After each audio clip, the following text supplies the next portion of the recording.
அனைவருக்கும் வணக்கம். விடியலை நோக்கி சாந்தி. இப்போ நான் என்ன பிணைஞ்சிட்ருக்கேன் அப்படின்னா உருண்டை குழம்பு. இது கோலா உருண்டை குழம்பு. சிலவங்களுக்கு கோலா உருண்டை குழம்பு குழம்புல போட்டோன்னே என்ன பண்ணோம், கரைஞ்சிடும். இதோட நீங்கள் என்னென்ன சேர்ப்பீங்களோ அதெல்லாம் சேருங்க. இதோட கருவேப்பிலை மல்லித்தலை எல்லாமே இதோட சேர்க்கணும். இதில் ஒரு சின்ன டிப்ஸு மட்டும்தான். என்ன அப்படின்னா, நீங்கள் பொட்டுக்கலையை முதலே இது பண்ணுறத மாவாக எடுத்து வச்சு இதில் போட்டு அப்படியே பிணைஞ்சிருங்க. ஏன்னா கொஞ்சம் கூட கட்டியாக இல்லை அப்படின்னா உருண்டை நம்ம டைரெக்டாக போடுறதுனால உடையும். இப்போ பார்த்துக்கோங்க, நல்லா பிணையிறேன் பாருங்கள், நல்லா திக்காக வரும். அதோடு என்ன பண்ணணும் அப்படின்னா, கொஞ்சோண்டு ஒரு பிஞ்சு அளவுக்கு பாருங்க, ஒரு பிஞ்சு அளவுக்கு கடல மாவு கொஞ்சம் சேர்த்துக்கோங்க.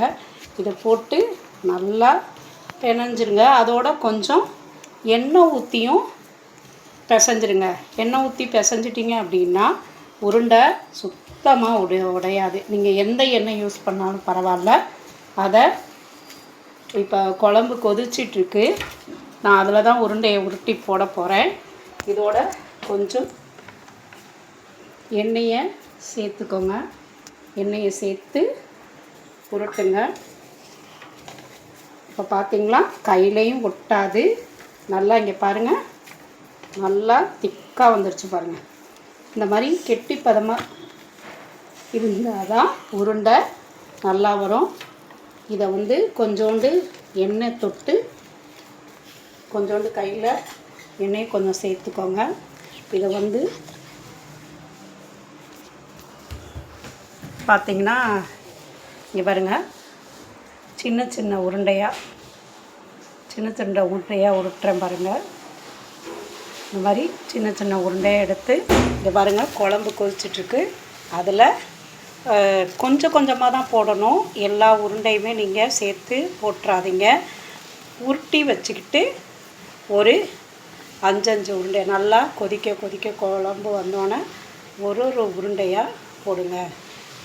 பாருங்கள், நான் ஒரு 4-5 உருண்டை போட்டுட்டேன். இப்போ பாருங்கள், மிதக்கிறப்ப பார்த்தீங்கன்னா அப்படியே ஒன்று கூட உடையாமல் அழகாக வந்திருக்கும்.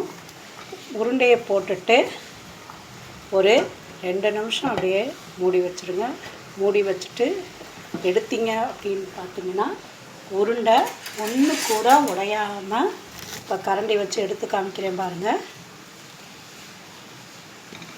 இப்படி செய்யும் போது இந்த ஒரு டிப்ஸை மட்டும் நீங்கள் பயன்படுத்திங்க அப்படின்னா இங்கே பார்த்திங்கன்னா உருண்டை உடையாமல் அப்படியே இருக்குது பாருங்கள்.